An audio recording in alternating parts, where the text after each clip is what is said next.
ગુજરાત એટીએસે અલ-કાયદા સાથે જોડાયેલા સભ્યોની ધરપકડના મામલે મહત્વના સમાચાર છે। આરોપીઓ સમા પરવીન દ્વારા શેર કરાયેલા સોશિયલ મીડિયા પરના લખાણ સામે આવ્યા છે।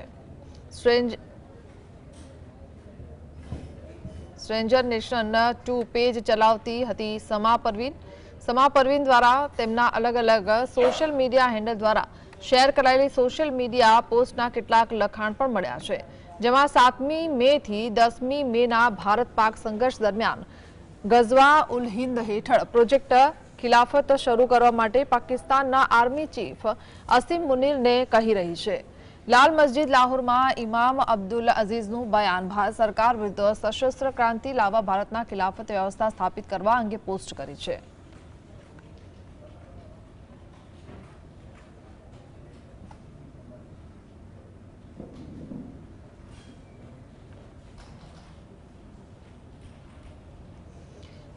संवाददाता वीरेंद्र भाटी जोड़ा है। जी वीरेंद्र, गुजरात एटीएस द्वारा जे 5 आतंकीओ झड़पी पाडवामां આવ્યા હતા તે 5 આતંકીઓમાંની જે મહિલા આતંકી સમા પરવીન છે તેની પૂછપરછમાં અનેક ખુલાસા છે તે થવા પામ્યા છે।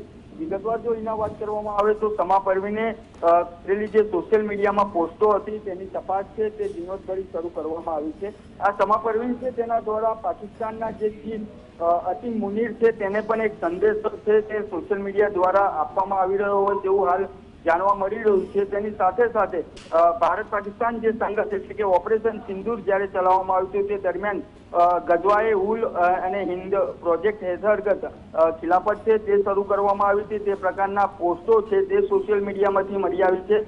તેની સાથે સાથે જો એના વાત કરવામાં આવે તો ભારતની વિરુદ્ધમાં જે વ્યવસ્થા છે તે સ્થાપિત કરવાનો સોશિયલ મીડિયાના માધ્યમથી તેના મેસેજો છે તે મળી આવ્યા છે અને તેની અંદર જે ભારતમાં હિંસા માટે ઉશ્કેરણીજનક જે ભાષણો છે તે પણ સોશિયલ મીડિયાની અંદર મૂકવામાં આવતા હોય તેવું જાણવા મળી રહ્યું છે અને હિન્દી સમુદાય અને આગેવાનોને નિશાન છે તે બનાવવામાં આવતા હતા।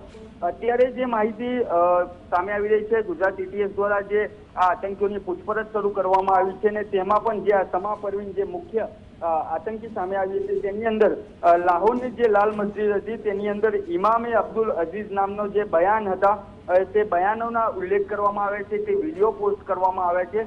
અત્યારે તો ગુજરાત એટીએસ દ્વારા ઝીણવટભરી તપાસ છે તે શરૂ કરી છે અને સોશિયલ મીડિયાના માધ્યમથી કેટલી કટ્ટરવાદી તેની સાથે સાથે જે હિંસા અને ઉશ્કેરણીજનક જે ભાષણો હતા તેની તપાસ છે તે શરૂ કરવામાં આવી છે। જી આભાર।